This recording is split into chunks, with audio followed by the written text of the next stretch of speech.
Muy bien, y ahora sí, tengo para hacerles una pregunta. Amigos, ¿saben qué es una estación al servicio? Una estación al servicio es una estación al paso donde podés pasar por las tiendas full, recargar energías y seguir. Una estación al cuidado con lubriexpertos de YPF Boxes que hacen lubricación y diagnóstico de tu auto. Una estación al hogar con garrafas 24 horas para que pases cuando quieras y cuando puedas, y una estación al ahorro con pago QR y descuentos y beneficios todos los días con la app YPF y Serviclub. Por todo eso y mucho más, cada YPF es más que una estación de servicio, es una estación al servicio. Así que gracias a los amigos también de YPF que nos acompañan. Y vamos a darle ahora sí la bienvenida al doctor Gustavo González, director del Observatorio de Psicología Social Aplicada de la UBA. Hola Gustavo, gracias por recibirnos, por dejarnos entrar a tu casa, ¿no? Bueno, muchas gracias a ustedes por llamar.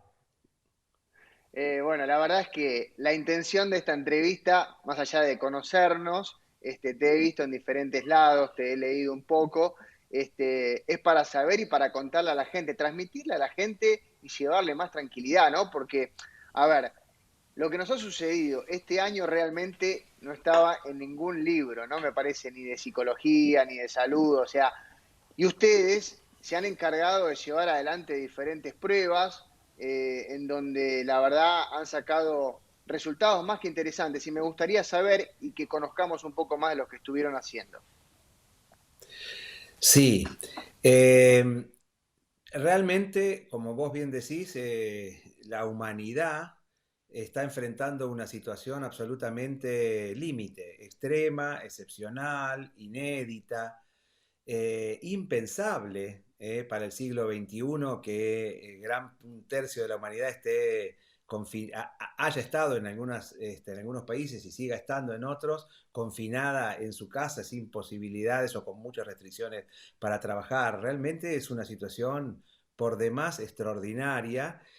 Y lo que ocurre en esas situaciones extraordinarias y sorpresivas y rápidas, porque la adaptación que estuvimos obligados a realizar cada una de las personas que estuvo frente a la crisis del COVID y que estamos frente a la crisis del COVID, las adaptaciones tuvieron necesariamente que ser rapidísimas, porque de un día para el otro nos dijeron usted ya no puede trabajar más, se tiene que quedar encerrado en su casa, los chicos no van más a la escuela, es una alteración muy profunda de todas las relaciones humanas y especialmente el impacto que ha tenido a nivel de las relaciones laborales y de los niveles de ingreso y de las recesiones económicas que se han dado en cada uno de los países en donde el COVID ha pegado muy fuerte.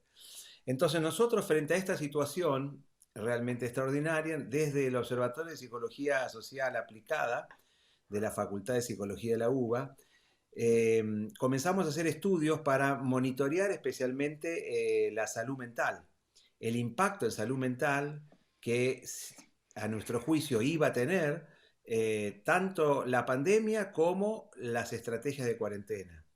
Entonces comenzamos a hacer estudios al inicio casi de la crisis.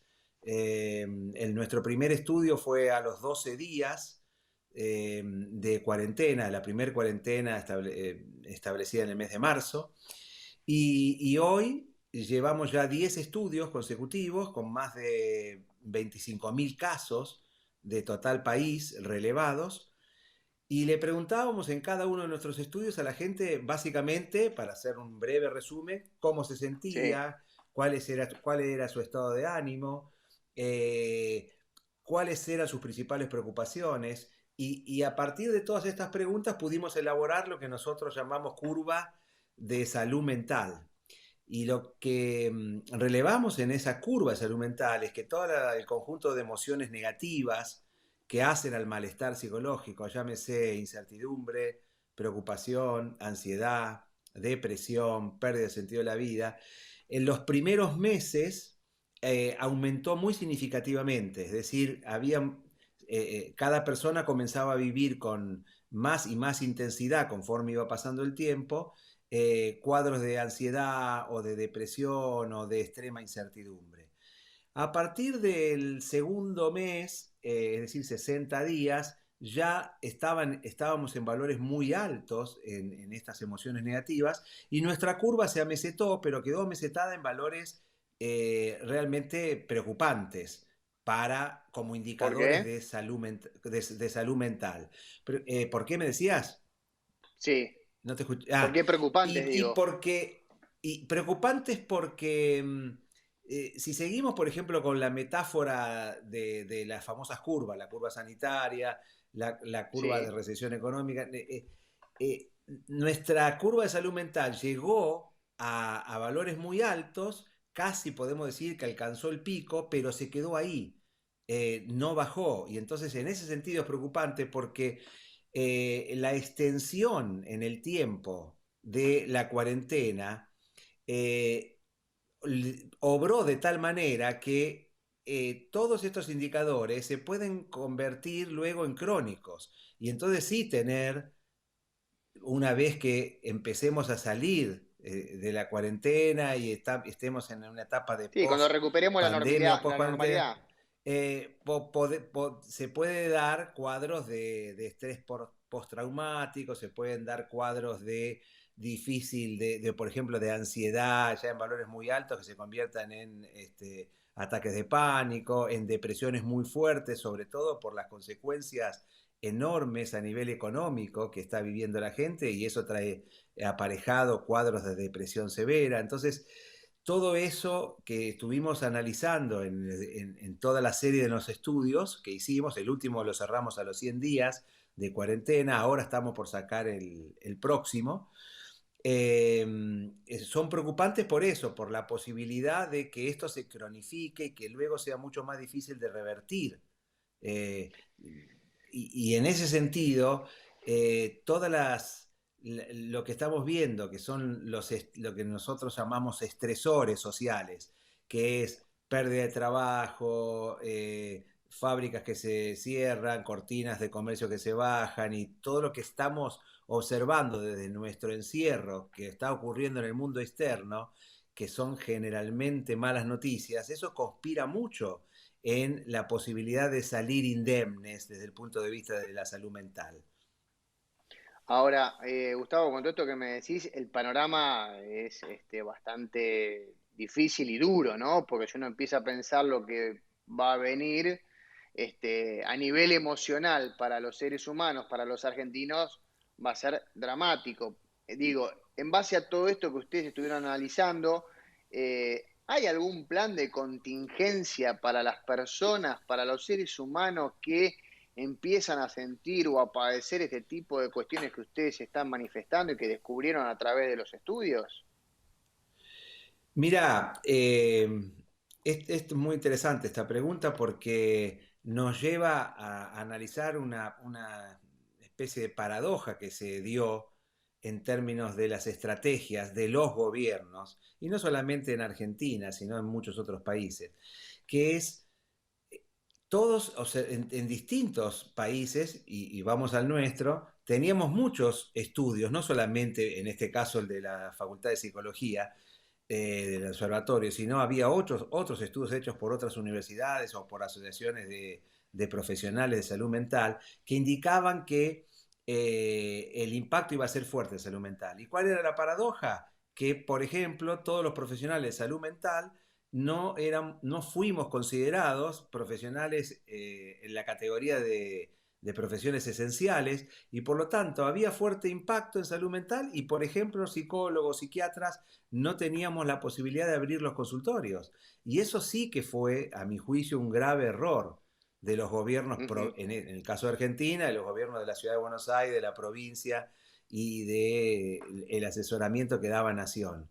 Es más, nosotros de la Facultad de Psicología hicimos varios reclamos formales para que los psicólogos pudieran trabajar y ayudar a la gente que tuviera estos indicadores de emociones negativas. No tuvimos respuesta. Recién ahora, en esta nueva etapa en donde se empezaron a flexibilizar muchas actividades, por primera vez, es más, ayer específicamente, fueron habilitados los psicólogos para trabajar. Entonces, es interesante lo que planteás porque parece ser que hubo una subestimación de parte de los que toman decisiones una subestimación de qué estaba ocurriendo a nivel de salud mental. Bueno, ahora estamos pudiendo trabajar. Yendo a tu pregunta concreta, ¿cuáles son las estrategias? Y las estrategias tienen que ser, tiene que haber un plan de salud mental llevado a cabo por los gobiernos para mitigar, para atenuar Claro. todo esto que le está ocurriendo a la gente. Es decir, vamos a un ejemplo en un ejemplo chiquitito. Nosotros de la psicología abrimos hace cuestión de 2 meses y pico, un centro de atención psicológica online gratuito para Ujú. ayudar a todos los que necesitaran ayuda desde el punto de vista de la psicología. Bueno, y yo me pregunto, Perdón, ¿por perdón, qué Gustavo. Sí, Esto dentro de lo que fue la cuarentena, ¿verdad? O sea, se sí, sí, generó dentro de la cuarentena. obviamente que Perfecto. esto porque sigue, además, este servicio gratuito online sigue. Ok. ¿Y por qué fue online? Y porque fue lo único que podíamos hacer por lo que te contaba hace un minuto. Es decir, presencial no podíamos hacer nada, no es estrictamente lo ideal hacer atención psicológica online, pero por lo menos era un paliativo. Ahora, yo me pregunto, ¿por qué si el gobierno tomaba nota del impacto en salud mental que estaba sufriendo la gente, por qué no da financiamiento, da subsidios a otras instituciones universitarias que tengan facultades de psicología para que no solamente la UBA tuviese un centro de atención, sino que hubiera muchos centros de atención para ayudar a la gente, y especialmente, por ejemplo, en las universidades del conurbano, en donde en las poblaciones más vulnerables todavía el impacto en salud mental es más fuerte. Bueno, ves que ahí evidentemente hay una falta de planificación, hay una falta de un plan integral sostenido de salud pública, pero salud pública entendida también desde la salud mental. Claro. Lo que se tiene que hacer es crear justamente un dispositivo de atención que sea masivo que dé ayuda a todo lo que está ocurriendo en cada una de las familias, que es serio sobre No, sin todo, lugar a dudas. deja- Sí, de- sí, sí, perdón. déjame decir una idea que yo creo que es mi principal interpretación de por qué se dio y se sigue dando este impacto. A mí me parece que el factor principal no es estrictamente el confinamiento, el hecho de estar encerrados generó una serie de distorsiones, obviamente distorsiones no deseables en las relaciones interpersonales, en la relación con la pareja, con los hijos. El propio confinamiento es disruptivo en el sistema de personalidad, pero a mi juicio no es lo más, no es y no sigue siendo lo más importante. Lo más importante es qué ocurre desde lo que vemos desde el confinamiento, es decir, nosotros tenemos de nuestros hogares, estamos encerrados y vemos a través de las ventanitas, especialmente de los medios de comunicación, que están dando están haciendo una contribución fenomenal para informarnos, para contarnos qué está pasando en el afuera. Entonces vemos a través de esas ventanas qué está ocurriendo en el mundo, y en el mundo y en el mundo próximo. Y lo que está ocurriendo es que el mundo se está derrumbando a nivel económico. Y eso entonces es lo que genera mucha angustia, mucha ansiedad y una enorme intensidad en cuanto a la incertidumbre de lo que va a venir. Porque la mayoría de la gente dice, ok, hace 130 días que estoy encerrada, pero cuando salga, si el mundo fuera igual que el que tenía cuando empezó el encierro, no me preocuparía tanto, pero el problema es que en todo ese trayecto, cuando salga, el mundo se cambió tanto que tal vez no vuelva yo sé hacer, tal vez no vuelva a tener ingresos, y eso es lo que causa enorme angustia, y eso es lo que tiene impacto fundamental en salud mental. ¿Qué le sugerirías a una persona que la verdad te está escuchando en este momento?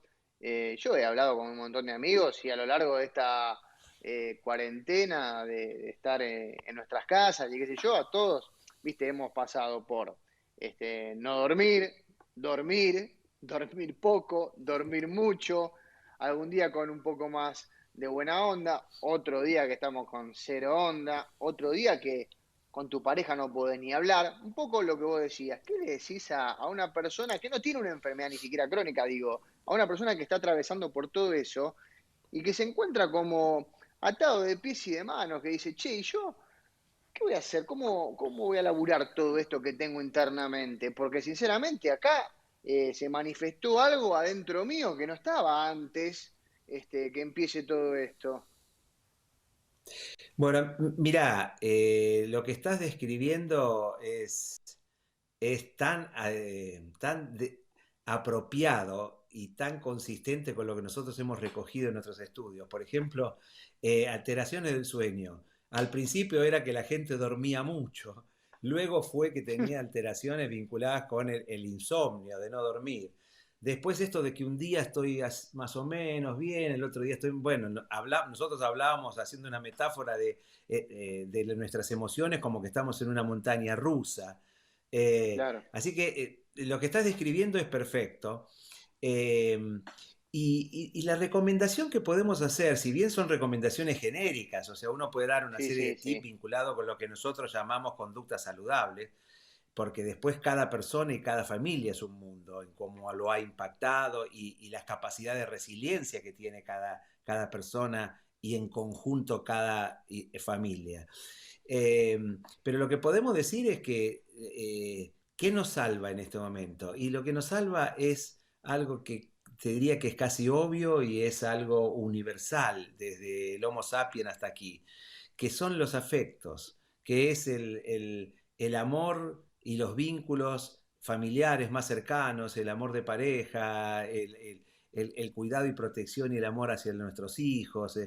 Eso es lo que nos da valor día a día para levantarnos y tratar de paliar el tsunami que hemos tenido en muchos planos.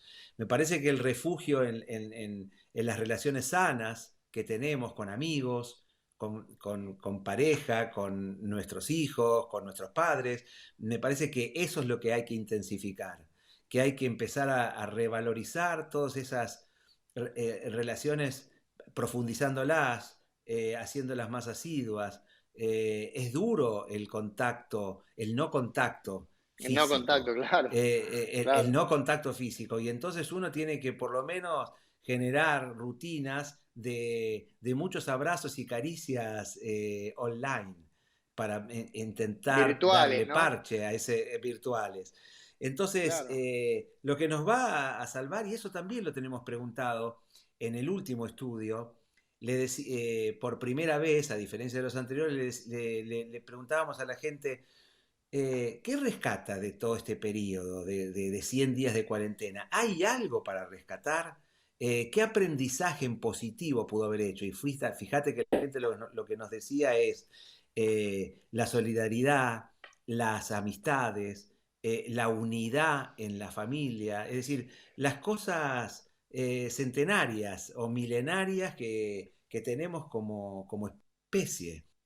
Como plan. Entonces, creo que hay que solidificar y hay que refugiarse en eso, en todas aquellas que sean relaciones sanas, porque lo que ha hecho el confinamiento es ponerle una lupa a lo previo Mm, de nuestras relaciones. La gente y hay también muchos datos acá, ¿no? Empíricos. Por ejemplo, una pareja que no estaba bien, que estaba, o tal vez, que incluso hasta estaba a punto de separarse, o que estaba replanteando el estar juntos, de repente queda confinada, bajo el mismo techo y con hijos. Esa situación de confinamiento, de estar 24/7 con alguien que uno no se llevaba bien, es ponerle una lupa, y generalmente lo que ha ocurrido ahí es que se exacerbaron las cuestiones negativas, se claro. exacerbó las relaciones desde el plano de lo tóxico. Ahora, Mm. una pareja que estaba unida, una familia que estaba pasando un buen momento, que había mucha armonía, que había mucho yo te banco, vos me bancás, el confinamiento también le puso lupa ahí. Y Mm. entonces se abroquelaron más, se ayudaron más. Es decir, es interesante ver el fenómeno que produjo en términos de exacerbación de lo previo que produjo el confinamiento. Qué interesante todo, la verdad, ¿no? Porque como todos, sacándolo de lo que es por ahí estrictamente estudiado por ustedes, la diaria de todos nosotros, que vos vas hablando con los amigos, che, ¿cómo estás vos? ¿Cómo te sentís? Que era un poco lo que yo te decía. Digo, esto también puede despertar, Gustavo, algunas fobias nuevas en la persona. Por ejemplo, no sé, alguien que antes de ingresar al confinamiento jamás tuvo, no sé, te tiro un caso así por tirar, no nada particular. Nunca tuvo un caso de, no sé, de que le agarre ataque de pánico y el confinamiento le hace aparecer casos de ataque de pánico. ¿Puede ocurrir esto? Mira, ahí por un lado, quiero aclararte, yo tengo un doctorado en psicología, pero es en el ámbito de la investigación científica, en el ámbito de la psicología cognitiva. No soy un psicólogo Mm. clínico, así que lo que me estás preguntando, te Me lo voy metí, a me metí en responder, otro barrio. te lo voy a responder, pero haciendo esta salvedad. O sea, no le estás Perfecto, preguntando esto a un especialista en clínica. está claro. Por supuesto, no dejo de ser psicólogo. A mí me parece que las derivaciones de todo esto que evidentemente está exacerbado desde el malestar psicológico, todo lo que yo contaba antes de las emociones negativas, la forma en que va a derivar en cada quien tiene mucho que ver con su propia historia. Entonces es difícil de pensar, bueno, puede derivar en esto o en el otro, en este cuadro o en este otro cuadro psicopatológico. Es difícil de pensar porque de establecer una línea, digamos, de causa-efecto, porque tal vez una persona recibió más estresores porque es población vulnerable, porque no tenía empleo fijo, porque se quedó absolutamente sin ingresos, porque no tenía acceso a sus hijos a la escolaridad de online, entonces se le complicó mucho todo al interior de la familia, pero esa persona capaz que tenía capacidades innatas de regulación de sus emociones, de lo que nosotros llamamos resiliencia, y por ahí no tuvo impacto finalmente a la salida de la cuarentena, como otro que por ahí tuvo menos estresores, pero sin embargo estaba más débil desde el punto de vista de su estructura de personalidad. Entonces, no me atrevo a establecer alguna relación causal entre que exista más probabilidad de que aparezca algún cuadro que no aparezca. Me parece que eso lo veremos con el tiempo. Gustavo, para ir cerrando y agradecerte, si me puedes responder rapidito, pues ya se nos termina el programa. Sí, De acuerdo a la investigación que ustedes hicieron, ¿qué edades son los que lo han padecido más el confinamiento? sí, eso es muy interesante, te lo hago muy breve, pero es muy contundente. Sí.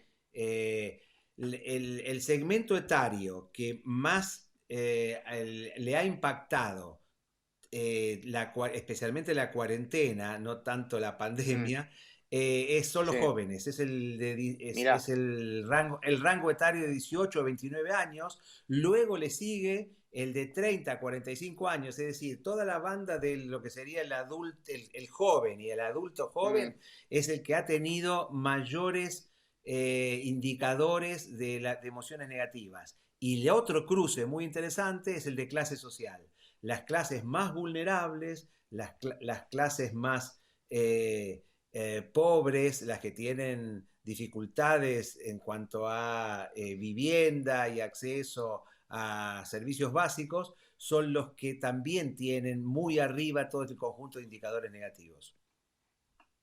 Gustavo, clarísimo. Gracias por tu tiempo. La verdad que queríamos charlar con vos, así que un placer haberte tenido en el día de hoy aquí en nuestro programa. Muchísimas gracias. No, gracias a ustedes por difundir todo esto. Hasta luego. Ahí está. Muchísimas gracias. Pasá al doctor Gustavo González, director del Observatorio de Psicología Social Aplicada de la UBA.